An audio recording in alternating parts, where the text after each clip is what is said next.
When the word coach comes in the dictionary, I think it should be the definition Coach Tony Dungy, just because of who he is and what he means to me. Good morning. Thank you. It's How are good. you doing, You Coach? know what? I'm doing great. Doing really well. I got to tell you, I've been waiting for this interview for a long time, just because I'm one of your biggest fans, make that clear, and because of just your lifestyle and what you just stand for. So I got to ask you this number one question here is this: how do you balance your life as a Christ follower, husband, father, author, coach? Am I leaving any other title out and all that? Well, I really, you said it at the beginning, Christ follower, and Yeah. that to me is what has to really guide everything else. And I have a lot of different roles and have had different roles as a student, son,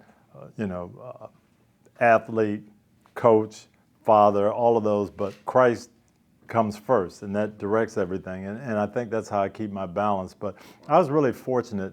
My first pro coach was a guy named Chuck Knoll, and in our very first meeting ever in professional football, he said, welcome to the National Football League. You're getting paid to play football, so that makes it your profession, but please don't make football your life. If you make it your entire life, you're going to leave the game disappointed. And I was 21 years old, and I didn't really believe that at the time because football was yeah. my entire life. Yeah.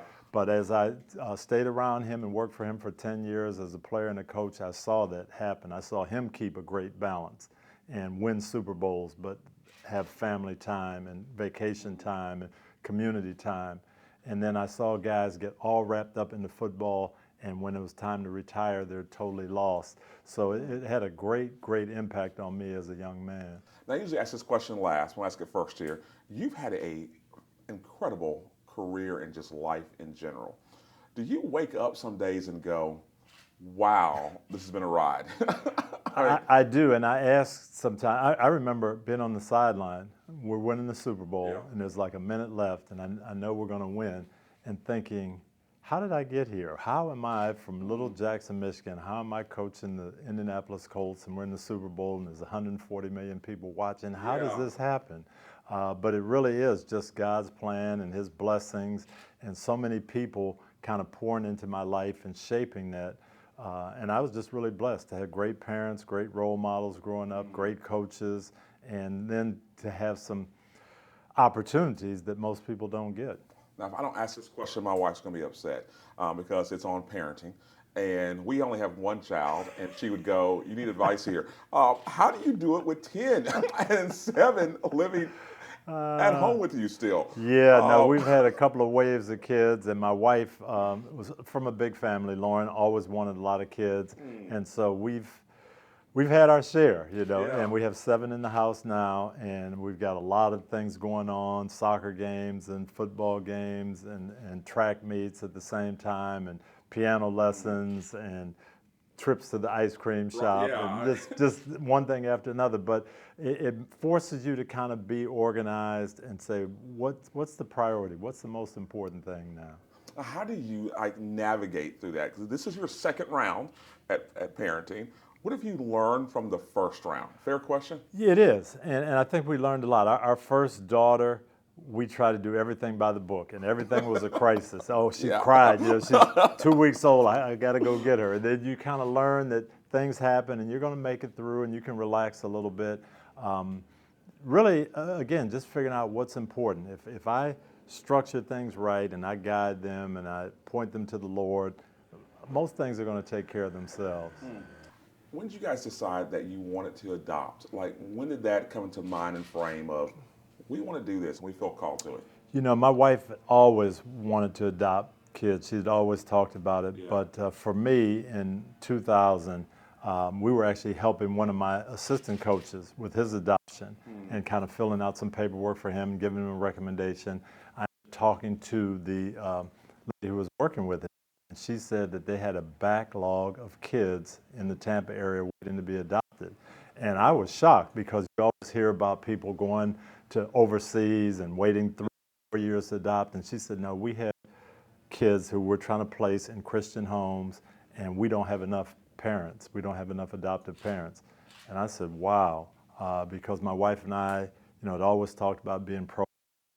My wife was going to crisis pregnancy centers, and we're talking about the sanctity of life and urging women not to have abortions. And then I find out, okay, this is happening, but now they don't. They make that good decision, and nobody's there on the back end to pick these kids up.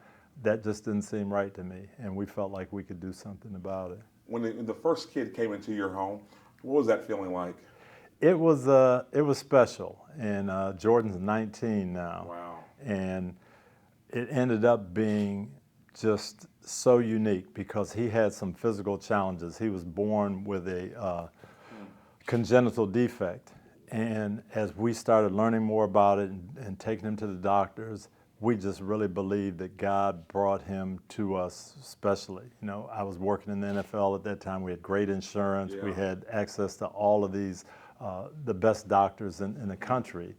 And I'm thinking if he was there with a single mom and no insurance, what a struggle it would have been.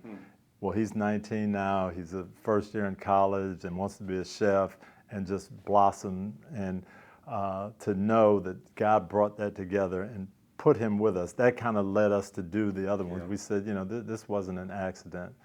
I love how God God's brought that plan on. just lays out there. You're also an author of several books, by the way, which I want to talk about that later. But one of the books I love is The Soul of a Team. Where did this concept come from, and why did you decide to do this?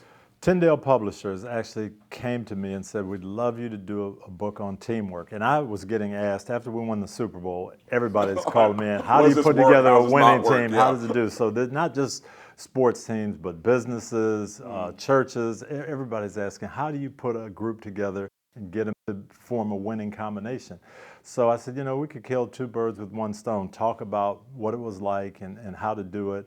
And so that was the concept. And then how to put this book together. As we were kind of talking, you know, you can give all the good examples, but if you not give some bad negative examples, it sounds like throwing people under the bus. So we said, well, let's make it a fictitious story, create the storyline, but it's based on a lot of truth. So just let people figure out who's who in this. I got to tell you, I enjoyed it. Page 49, I won't ask you to read it, but page 49 says this. It's one of the favorite parts of the book, by the way, in my opinion. You're talking about the team that you come in to consult, basically. It says this, I doubt it. Details matter. Why do details matter in teamwork? The little things are what separates championship teams from good teams or average teams. And that is a coach's job. Number one, to figure out what everybody does well. Number two is to get everybody working together. And then number three, get all of the group to really think about the little things that are going to take you from being just good to being great. And I think that's the job of a coach or a leader. Do you miss being a coach? I miss the relationships. I really do. When we could go to work and you've got 53 players and 20 staff members and all these families and lives, and you're working together for one goal, you get to know people really well. And that's something that you don't find in the outside world as much. How do you get 100 people, 100 families just tight and together? So I miss that, but I don't miss the hours. I don't miss the demands and all that and kind of stuff goes with it. Last question: how do you hire well when it comes to finding the right team, and then how do you fire well? Hiring well, I thought was pretty easy. It was developing a grid of what you're looking for. What do I want in my coaches? I want teachers. I want guys who are compassionate. I want guys who love to help people. What am I looking for in my players? Guys who are willing to sacrifice, guys who are willing to work hard, guys who want to be good teammates. So I kind of knew what I wanted, and then you have to have the discipline to stay with that. We kind of talk about in the book, hey, here's a great player. He doesn't fit exactly with us, but he's really talented. We ought to bring him in. No, you got to resist that. Let's stay with our MO and what works for us. Firing is hard. We have cut down day in the NFL, and my wife, she could always tell when it's coming. You're grumpy this week. You know what I'm saying? And you're going to tell. I'm going to tell 25 guys tomorrow that their services are no longer needed. Some of them have been with me for a long period of time. We've been through wins and victories and sharing things together. That's always difficult, but for me, I always knew, especially with the Christian guys, I don't have to worry about it. It's not the end of their world. It's just the beginning or another step. But it's tough to build those relate because that's what you're talking about. It's relationships. It's Right. us together. Yeah. And now all of a sudden I'm saying, This is the end. yeah, it's not you anymore, and that's hard. Well, I got to tell you, I've enjoyed this. I enjoyed the book too. Character really matters a lot to you, and it speaks Yeah. throughout the book. So thank you for that. Thank you. Thank you for your time. This has been Appreciate fun. it. I Yeah. appreciate it.